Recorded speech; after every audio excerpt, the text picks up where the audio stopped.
Hello and welcome to A Million Other Choices. I am, as always, your host, Kim.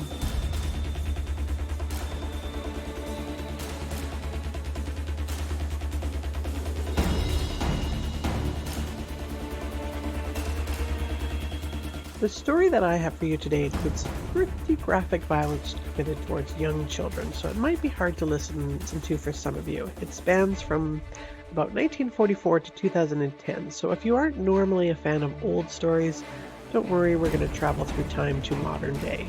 This case is it's so sad and it's so disgusting, it is worth going back to the beginning of it for a full exploration. This is the Woodcock murders.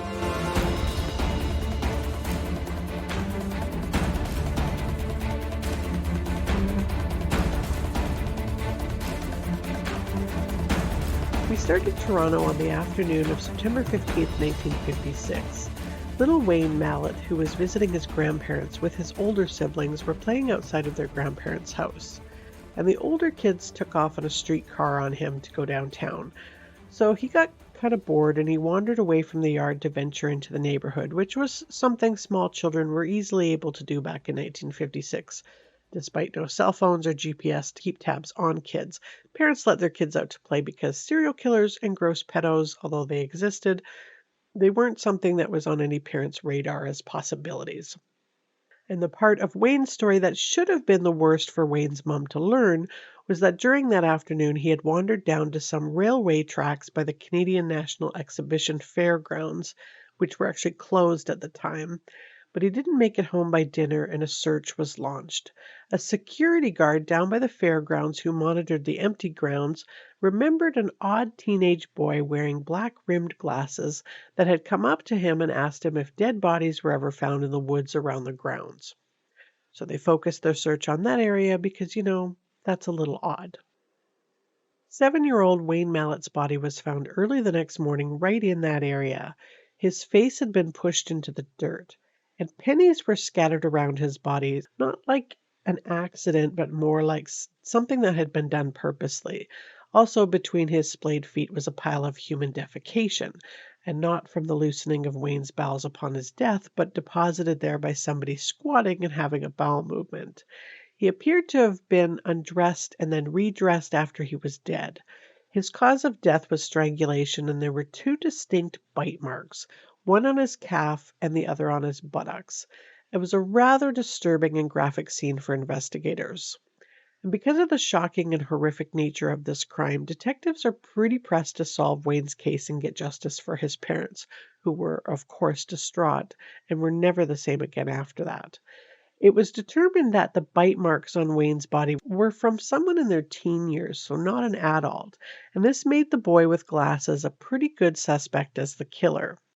At the time in 1956, Toronto police were investigating cases of teenage runaways, and one of these kids recently reported missing by his mom and hiding from his family was 14-year-old Ron Moffat.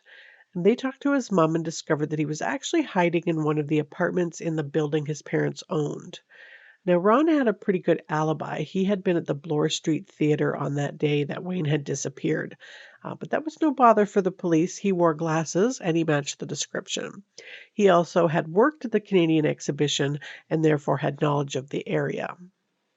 So they took a terrified Ron downtown to the station to be interrogated without his parents, who weren't even notified that he had been arrested until much later. Two officers put him into a small interrogation room and got immediately right into his face, one playing good cop and the other one taking the bad cop role. So after several hours, he confessed. He told Nate Henley, who wrote the book The Boy on the Bicycle years later, "After hours and hours of badgering, I don't care who you are, you'll tell them anything. It's hard for people to understand why anybody would confess to a crime they didn't commit. If you're in that room for 4 or 5 hours and you're without drink or food, you'll say anything to get out of that room and stop them from questioning you." See, he was tried for murder as a youth, so his name was not released, fortunately, at the time. He was convicted of manslaughter, and he told Nate, "It was just terrifying. I thought I was never going to get out of there. Then the guards telling me that when I turned 18, they were going to take me back to Toronto and hang me, and that was really terrifying." After 8 months in prison doing essentially hard time, he was finally acquitted when it was learned who the real killer was, which we're going to get to in a bit.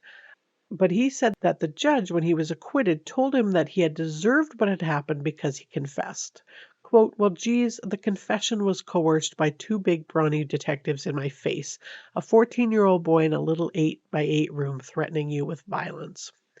The story gets even sadder after he was released, which he never did receive any compensation for. He found it difficult to get work later and was in and out of psychiatric hospitals for a big portion of his life. But his parents, he says, were the ones that suffered the most. Quote, "My parents lost everything. They lost more than anyone. They suffered the scorn of neighbors. It got so bad they were selling furniture to pay for my legal bills. My mother would never talk about this after it happened." Ron eventually settled in Sault Ste. Marie and worked for 20 years as a caretaker at the Algoma District School Board. As of the time that I'm writing this, he is still alive and working as an editorial cartoonist. He kept his wrongful conviction a secret from everyone for many years until deciding to open up to Nate Henley for his book about the case. Less than a month later, on October 6, 1956, the body of 9-year-old Gary Morris was found on Cherry Beach. Cherry Beach was back then, I have no idea about now, not exactly a vacation hotspot in Toronto. It is at the tip of the industrial Portlands area and has no boardwalk or picnic areas, and a lot of the area is more like marshland. Large accumulations of seaweed also make it not exactly great for swimming. So back in 1956, it was really more of a gathering place for Toronto's seedy underbelly. Gary's body was scattered this time with paper clips rather than pennies. He had been undressed and then redressed just like Wayne had been, and he also had a bite mark, and this one was on his throat. He had been beaten and stomped to death, but there was also evidence of strangulation. His cause of death was a perforated liver from the beating, which was likely caused by the stomping. By October 6, when his body was found, Ron Moffat was already in jail and charged with Wayne's murder. So he would continue to remain there, though, for several more months. Gary was determined to be a runaway from the Cabbagetown area, and most of you familiar with the Cabbagetown, Toronto neighborhood today will know it as a refreshed and gentrified cute little neighborhood with preserved, colorful Victorian-style homes that sell for well over $1 million. Avril Lavigne was actually once a resident. But in 1956, Cabbagetown got its name from the Irish immigrants that had come to Canada in the 1840s, and many of them were so poor that they grew cabbage in their front yards. After World War II, the area was so run down and poor that people resorted to many families living in one house. As a result of this poverty, most of the houses started to deteriorate and became known as a slum. In 1964, the Toronto Star wrote that Cabbagetown has become a downhill ride if you're on your way up. You don't dare stay there for long unless you live in Regent Park. But in the 1970s, a number of rich professionals who were activists for historical preservation started moving in and fixing up the area. The point being, the area that Gary was from, he had a bit of a habit of running away and being unaccounted for periods of time and wasn't exactly reported missing and had actually last been seen about a week before he was found. Gary's birth station in life also meant that the police didn't really bother to make much of a connection to Wayne's murder and didn't spend nearly as much time on investigating as they probably should have, even though he was just a little wee peanut. The only clue was witnesses saying that they saw a boy on a red bike around 16 years old shortly before he was discovered, but not much of a description of the teenager. Things laid low for a little while, at least, when it came to murder.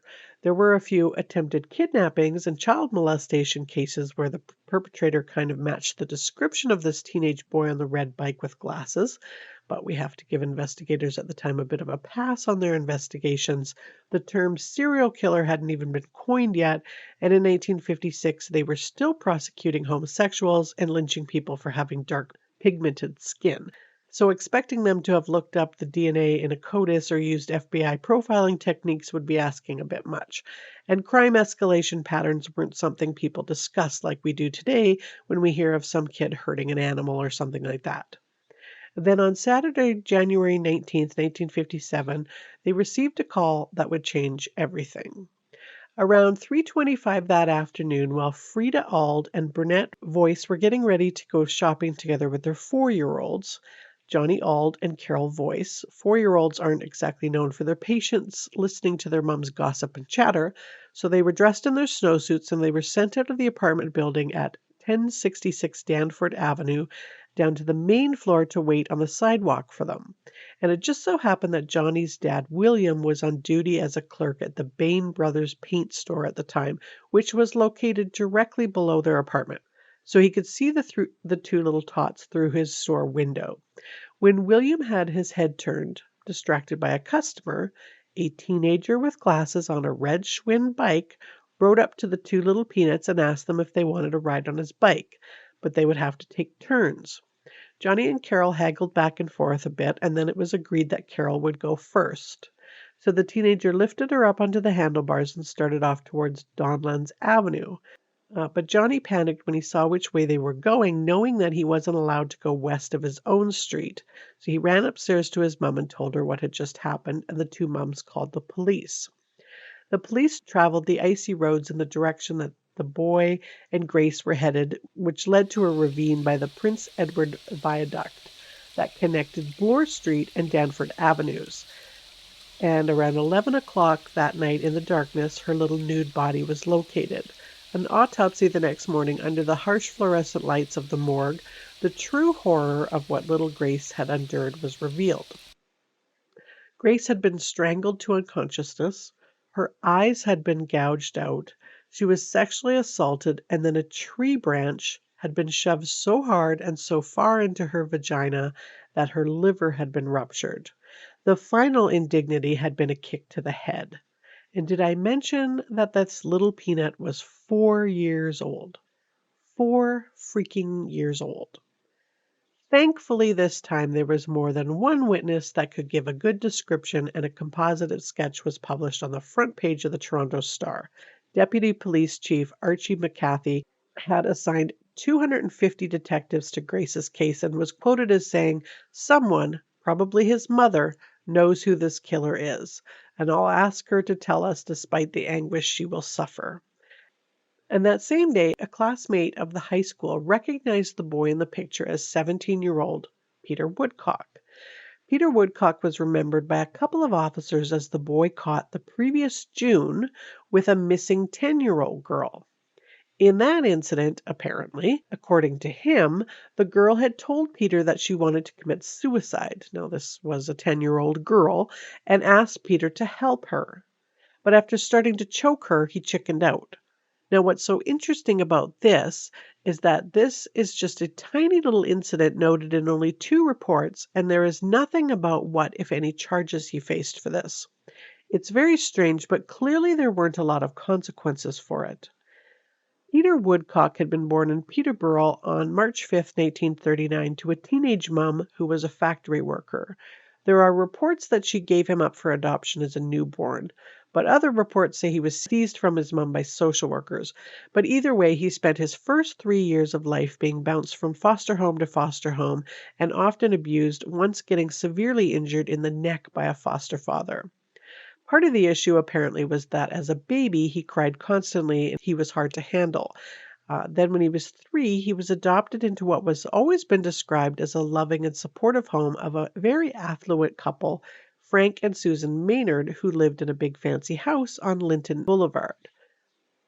From the onset, Peter displayed some issues with what we would now probably call detachment disorder. He just didn't seem to bond or show affection towards anyone, and even his adopted mum, who tried very hard to show him love. He was also extremely fearful, showing a high level of anxiety towards anyone new. He was very slow to learn and to talk, and he had kind of this odd walking gait, where he would move his same side leg and arm together as he walked. The Maynards worried about him and the abuse it was becoming obvious that he had suffered, and they took him to the hospital for sick children for a mental health program that they had there for what they called at the time maladjusted children. Susan Maynard was quoted by the Toronto Star. She told a reporter after he was arrested, "We loved him like our own and gave him everything he needed. He always told us he was so lucky to have good parents like us and a good home." but she did admit to him being a sad little fellow and always very nervous. In truth, Peter was more than just a handful. He broke things and vandalized their home, cut up their clothes, the drapes, used a knife to mark up the furniture, and on one occasion had killed and autopsied the family's pet canary. The Toronto Sick Kids Hospital, they were concerned that he was already exhibiting signs of schizophrenic tendencies, and by the time he was 10, his foster parents feared leaving him alone in case he burned the house down. By the time he was 11, he was doing not good socially, as I'm sure you can imagine. He was being bullied in school. At 12, he was sent to a special school for children with psychiatric issues, Sunnyside Children's Center, which is an inpatient school and probably not worthy of such an upbeat name. And he was having some issues with acting out sexually and rather aggressively with some of the other boys. But somehow he was able to convince staff at Sunnyside that he was making progress.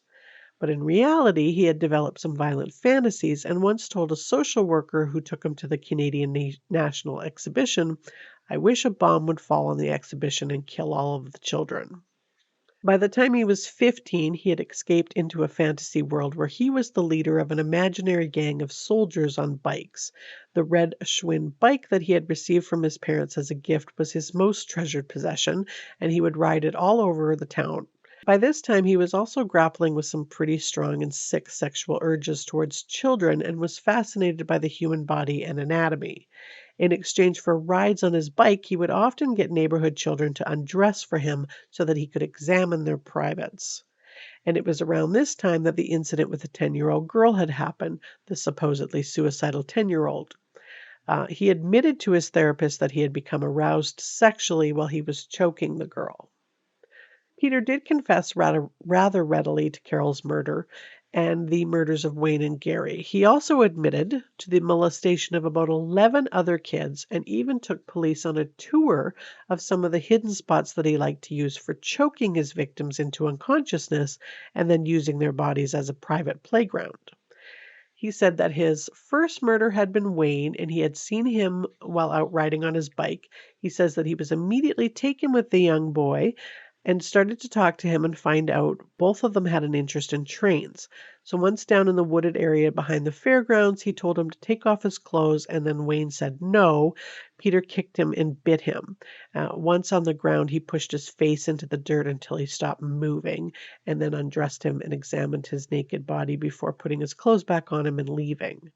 A month later, he ran into Gary on his bike and lured him to Cherry Beach, where he grabbed him by the throat and strangled him until he was unconscious, undressed him and looked him over. But Gary regained consciousness, so he kicked him and bit him and stomped on him until he was dead. Pretty much knew the story with Carole. He had ordered her down into the ravine by the viaducts and choked her until she passed out, ripped off her clothes, gouged out her eyes, and rammed a tree branch into her before fleeing the scene, knowing it wasn't going to be long before she was found. The only thing that he seemed to have any remorse about was that his adopted mom would find out, saying, "My fear was that mother would find out. Mother was my biggest fear. I didn't know if the police would let her at me." They didn't let Susan and Frank at him, but after a 4-day trial only for the murder of Grace and 2 hours of deliberation, a jury found him not criminally responsible, and he was sent to Oakridge Mental Health Center, which is a division of the Penetanguishene Maximum Security Penitentiary. Now, if you think that we are at or even near the end of the story, you're going to be wrong. You see, you can lock someone up and throw away the key, but time still marches on. And at the time that Peter was sent to Oakville, they were doing some pretty experimental treatments that in today's world we would consider pretty shady. But at the time, it was just par for the course at the old psych wards. He was kind of used as a guinea pig and studied, and they were working with some experimental treatments with LSD. He was put in an artificial womb and made to participate in what Oakridge called the 100-day hate-in, where patients deemed to be psychopaths were crammed packed into a room together as a way of forcing them to start to develop empathy. I'm pretty sure none of it worked. Initially, he wasn't too happy with his new residence, once taking up some self-harm in the form of wedging a wire into his penis, but he settled in actually quite nicely.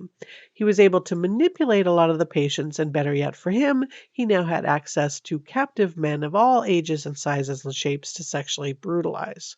He convinced fellow inmates that he could contact the outside with a gang called the Brotherhood, and in order to be initiated into the gang, he would have to perform oral sex on him and bring him gifts of cigarettes.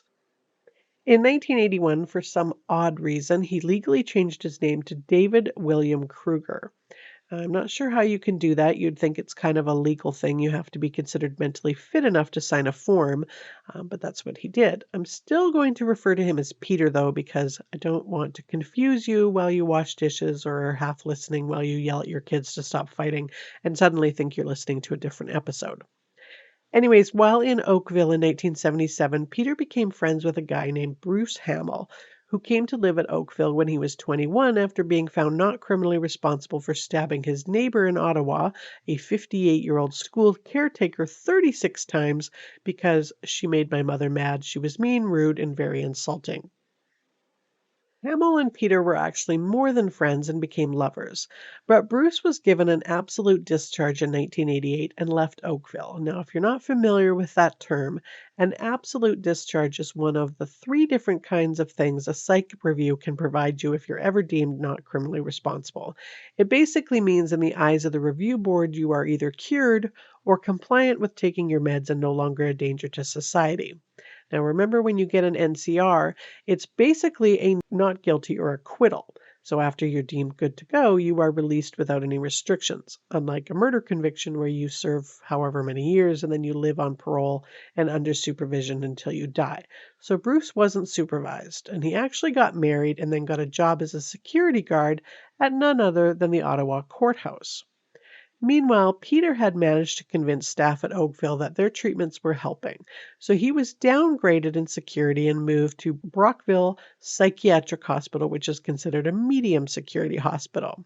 At Brockville, life was rather grand for Peter. He got to get field trips to the Smith Falls Railway and even took him to see the movie Silence of the Lambs, which seems like an odd choice for anyone in that situation to be able to see. And unknown to the staff at Brockville, he rekindled his romance with Bruce Hamill, and Bruce, of course, at this time, had stopped taking his meds. So what could possibly go wrong? Well, Peter wasn't happy with a patient at Brockville named Dennis Kerr. Seems Dennis had rebuffed his sexual advances, and Peter wasn't going to stand for that. So he called up Bruce on a phone that obviously wasn't recorded, and remember, Bruce is now off his meds. He tells him that killing Dennis would get him initiated into the Praetorian Guard, another fictional gang of Peter's, this one run by aliens, and he would get the ultimate C4 level recruit. But he had to sodomize him during the act of killing him in order to get to that level, and if he did, he would get a top security job at the Parliament buildings and a $50,000 bonus. Oh, and this brain disorder, as he referred to it, would be cured. So on July 13th, 1991, Bruce managed to get himself what the hospital called an approved person to supervise Peter's very first unescorted leave from the hospital grounds, something I find completely ludicrous. Maybe in 1956 I could see something like that, but you'd think by 1991 you'd want to be doing some kind of background check on your people supervising the mentally ill. But anyways, that's what the deal was.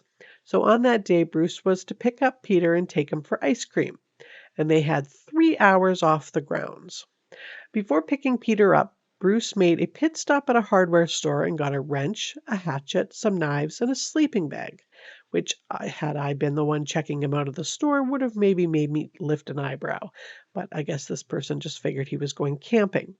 The interesting thing is that Bruce had a hallmark, wild-eyed look that would have aroused suspicion even when just standing still at a bus stop.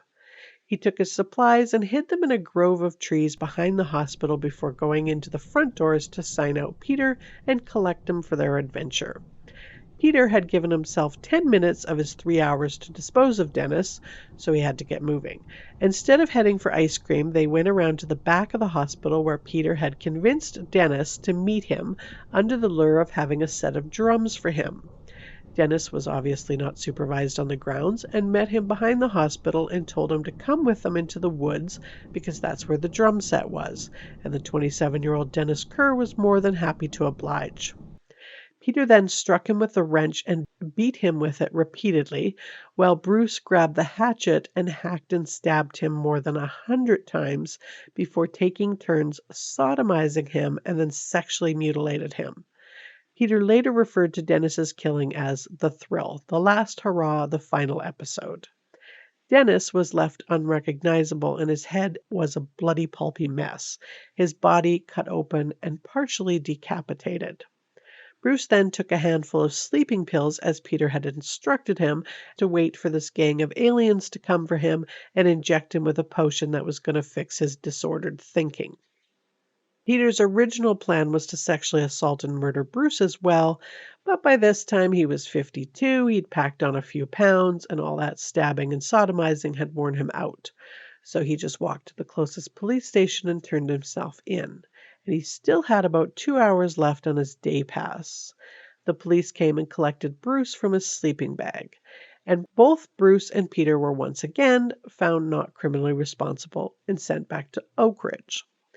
Peter spent the next 18 years doing the odd interview, listening to shortwave radio, and following the news of the outside world. In those interviews, he said, "I'm accused of having no morality, which is a fair assessment because my morality is whatever the system allows." He blamed what he called his alien self for the murders he committed and that he was really just angry as a teen. He once showed an interviewer a cartoon version of Hansel and Gretel with the witch looking at cookbooks with the two kids in cages beside her. Peter noted when the interview didn't exactly share the humor of the joke, only someone like me could appreciate the humor in that cartoon. On his 71st birthday, March 5th, 2010, another inmate, a serial killer that was not named, advised staff that Peter was dead in his bed. He had died of natural causes, probably related to his eating habits and the weight that he carried around his midsection in his aging years. He had no family to collect his remains or mourn his death. Bruce Hamill died at 63 on May 21st, 2019.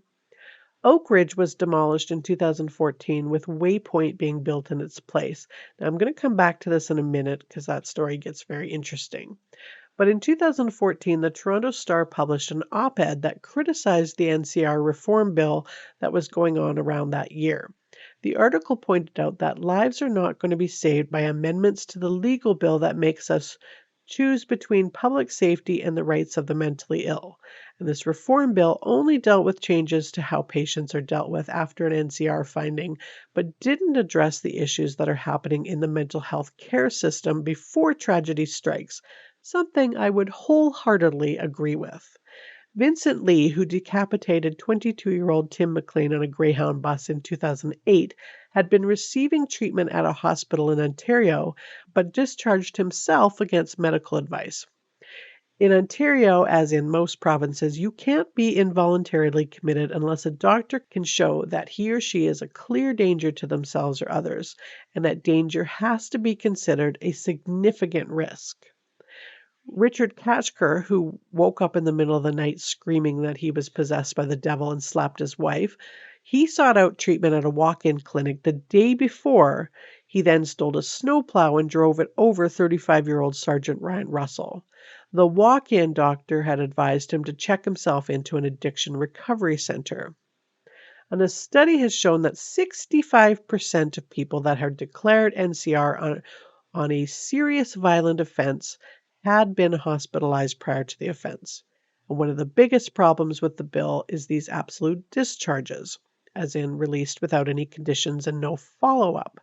To get an absolute discharge, a patient must show that he has developed insight into his illness and is committed to continued treatment, which is great, but Dr. John Bradford says the bad news is that violence and mental disorder are associated.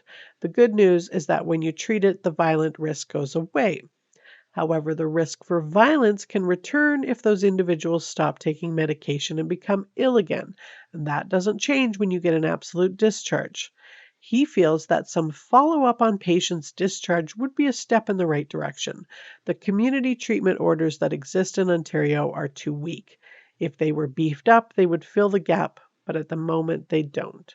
And things are not much better out here in the West, with long wait times for psychiatric consults and community resources. Stigma has also been looked at because it prevents a lot of people from seeking treatment. Until we deal with those pieces, we're going to continue to have folks who aren't supported, who deteriorate, and who then kind of drop under the radar until something blows up.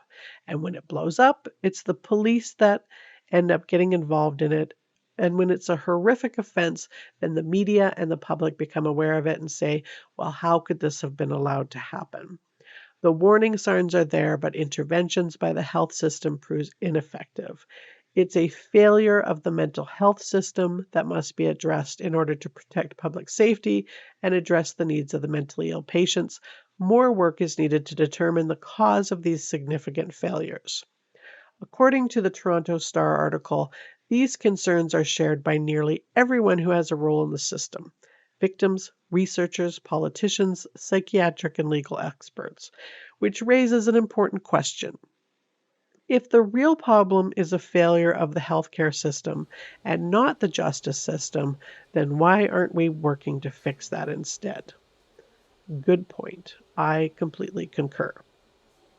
Now, lastly, before I sign off for the day, a court judgment stemming from a lawsuit over Oakridge was concluded in 2021, and it awarded huge sums of money to former patients of Oakridge for their mistreatment. The suit claimed the province of Ontario did not provide adequate oversight of the patient's welfare and rights, leaving vulnerable, mentally ill patients to the custody and care of psychiatrists who embarked on experimental programs in conditions that fell short of ethical standards that included torture, degradation, forced hallucinations, and human experimentation. According to Joel Rochon, the lawyer for the patients, it was only a step away from the Nazi experiments. He had 28 plaintiffs, which included Bruce Hamill, and the court case took 21 years to conclude. This landmark case underscores the inviolability and the right of human dignity to every person regardless of who they are. No one should be exposed to dehumanizing and degrading treatment and experimentation. It caused horrible suffering. Bruce, who died in 2019 with no family to claim him, was not entitled to the $150,000 that had been awarded to him. In fact, he never even knew it was awarded. And that was the wild ride that was the Woodcock murders. That one is brutal, and I'm going to be back again next week with another wild ride. Do your thing, subscribe, rate, review, all that good stuff.